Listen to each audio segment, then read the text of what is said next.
السلام علیکم۔ وعلیکم السلام ورحمۃ اللہ وبرکاتہ۔ کون اور کہاں سے؟ جی میں بریڈ بول رہی ہوں۔ بریڈ فورٹ سے۔ جی نام کیا ہے؟ جی میں بریڈ سے بول رہی ہوں۔ میرے دو سوال ہے، ایک میری بیٹی کا ایک میرا سوال ہے۔ جی فرمائیے۔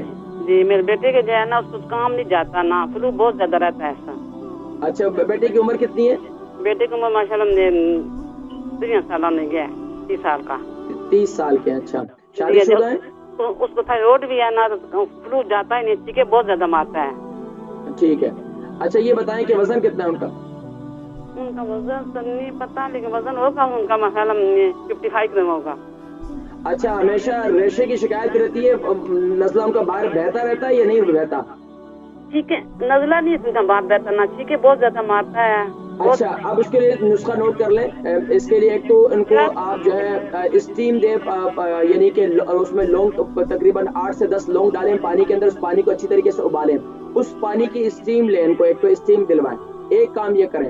دوسرا کام آپ یہ کریں، اسٹیم ایسے وقت میں دلائیں جو بالکل بیڈ ٹائم ہوگا اس وقت، اور اس کے بعد جو ہے باہر گھومنا نہیں ہے، اس کے بعد باہر ٹھنڈی ہوا نہیں لگانی ہے، منہ لپیٹ کر بس سو جانا ہے۔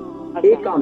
دوسرا کام یہ کرنا ہے کہ جو میں نے نسخہ بھی ان کو بریتھنگ کے لیے بتایا تھا پہلے کالر کو، آپ بھی وہ استعمال کروائیں ان کو۔ یعنی یہ نسخہ الحمدللہ پورے UK یورپ کے اندر یہ استھما کی بیماری، سانس کی بیماری یہ بہت زیادہ ہے، تو الحمدللہ یہ جو نسخہ یہ سب کے سب استعمال کر سکتے ہیں جن کو شوگر نہیں ہے۔ یعنی کہ سونف 1 چمچ، اور سوری یعنی کہ ادرک کا جوس 1 چمچ، کلونجی کا تیل 1 چمچ، اور ادرک اور شہد جو ہے وہ 1 چمچ، صبح کے وقت میں بھی اور رات کے وقت میں بھی۔ اور جو کعوہ میں نے بتایا وہ آپ بھی استعمال کروائیں ان کو۔ آپ یہ دیکھیں گی کہ انشاءاللہ ان کے چھینکوں کی پرابلم بھی ختم ہو جائے گی۔ اس کے ساتھ ساتھ اگر چھینکیں بہت زیادہ آتی ہیں اس کا بہترین طریقہ دوسرا یہ ہے کہ برداشت کر سکیں تو کلونجی کا تیل ایک ڈراپر میں ڈال دیں، تو آہستہ آہستہ ایک قطرہ ناک میں ڈالیں، ایک میں ڈالیں، ایک دوسرے میں ڈالیں، آہستہ آہستہ یہ پابندی اگر کرنا شروع کر دیں گے تو انشاءاللہ آپ یہ دیکھیں گی کہ ان کی یہ چھینکوں کی پرابلم اور ساری جو ہے نزلے کی شکایت انشاءاللہ ختم ہو جائے گی آہستہ آہستہ۔ ٹھیک ہے، بہت شکریہ۔